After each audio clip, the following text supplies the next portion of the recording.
All right, good morning. It is Sunday, October 24th. Today's reading will be Luke chapters 10 through 12. So here the Lord points 70. So this isn't the 12, this is 70. And he gave them power and authority, and they went out before him. Notice they went forward and almost set up meetings then for Jesus to come in. I think the best part of that, look at verse 17. And the 70 returned again with joy, and saying, Lord, even the devils are subject unto us through thy name. And he said, I beheld Satan as lightning fall from heaven. Jesus had already seen it all. But then he says, Behold, I give unto you power to tread on serpents, scorpions, and all over power of the enemy, and nothing shall by any means hurt you. Notwithstanding in this rejoice not, that the spirits are subject unto you, but rather rejoice because your names are written in heaven. That's for your benefit there.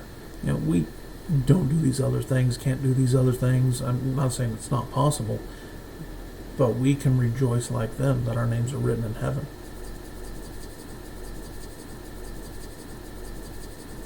The story of the Good Samaritan, again, this doesn't mean we do those things we go to heaven.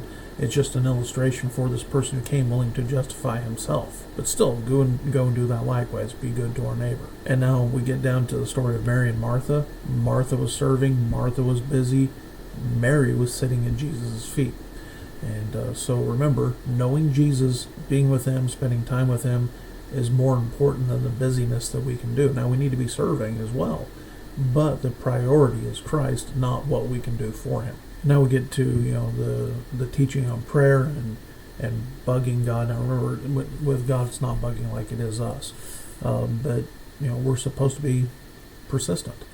And by the way, when it says when you pray, say, that's indicative of other parts of Scripture where we need to have a little discernment. Jesus said, do this, but he wasn't telling us verbatim to say these things. Even in Scripture says, don't use vain repetitions. So this isn't what we're supposed to repeat. We can use it as an outline. And again, if you've ever been around me, I repeat myself in public prayer all the time. But generally, when I'm just speaking to God, it's just conversation. And, I had an old friend ask me through social media this week about, prayer and what kind of prayer can I say to do this, like there's some sort of magic potion. And I said, dude, telling you what to say and how to pray would be like me telling you what to say and how to talk to your wife. You were created to speak to God a certain way, and, that's what you do. You be you. I think the video might be a little bit choppy.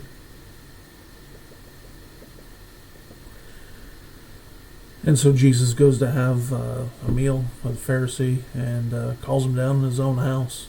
Fun. There's a new thing out there called, those are deconstructing or calling rapture anxiety, because they grew up always scared. If you're doing something when Jesus, wow. I got news for you. No matter what you're doing, when the rapture happens, you will be a sinner.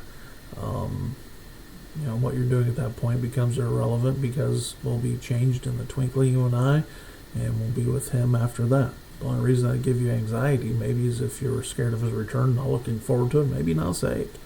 But we should be looking forward to the return of Christ, not have anxiety over it. And then towards the end, a little bit of tribulation teaching, and then Jesus talks about signs. When you see a cloud rising, you know that there might be rain coming. And so we can look for signs, but remember, there's some things, a stage is set, we know that, but we still need to keep going forward. Jesus will come back tonight. It can be this morning. It can be 100 years from now. All right. Hope you have a great Sunday. Looking forward to seeing you in church in a bit. Have a great day.